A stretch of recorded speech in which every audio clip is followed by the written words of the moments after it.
All right, so here we go with part 2. This is the part where I'm trying to get all the parts from around the garage that I bought over the years and started and didn't finish, and trying to get them all in one spot so I can do an inventory and then kind of see where I'm going to start. And of course, one of the dumbest things that you can do is misplace the keys. So I looked everywhere last night. I haven't been inside the car in probably 2 years. And I have a lot of nice parts in the trunk.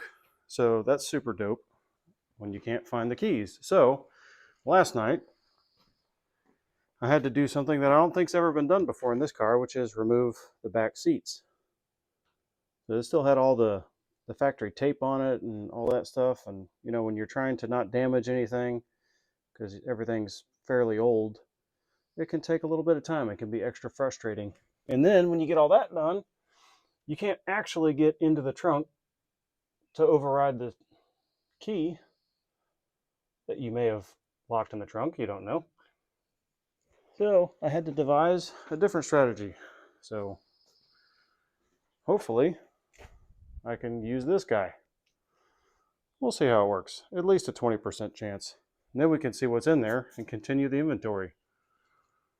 Super fun, but more to follow. Stick around.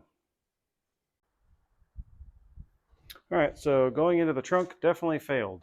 Cannot override it from the inside, at least not with my rinky-dink tool.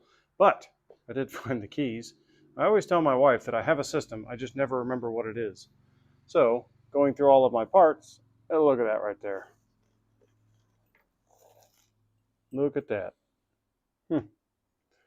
I'm not happy about how long it took me to figure that out. But it just goes to show, if you just go back and start from the beginning, most of the time you'll find out what you messed up. Or in my case, found the keys.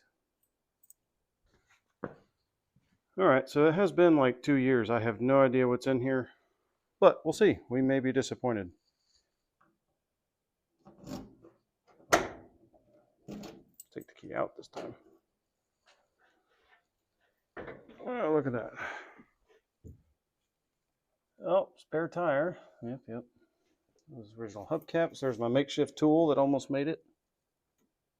Yeah. Get that out of the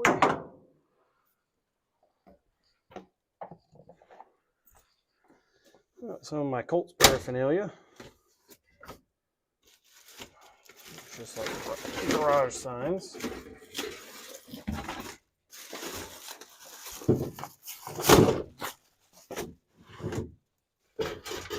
More garage signs. Well, I guess if I hadn't found these again, that would have been all right for a while.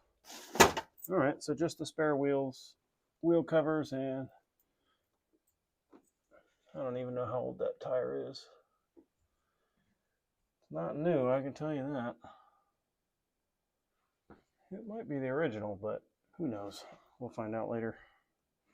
But one of the things that always amazes me is just how good a shape this thing is in. Now, granted, Uncle Ted had this thing in a garage basically all the time, so it still has all those original stickers on it. What was that from? 67? Wow. But all right, well, crisis averted. Now I can go back to inventorying the parts.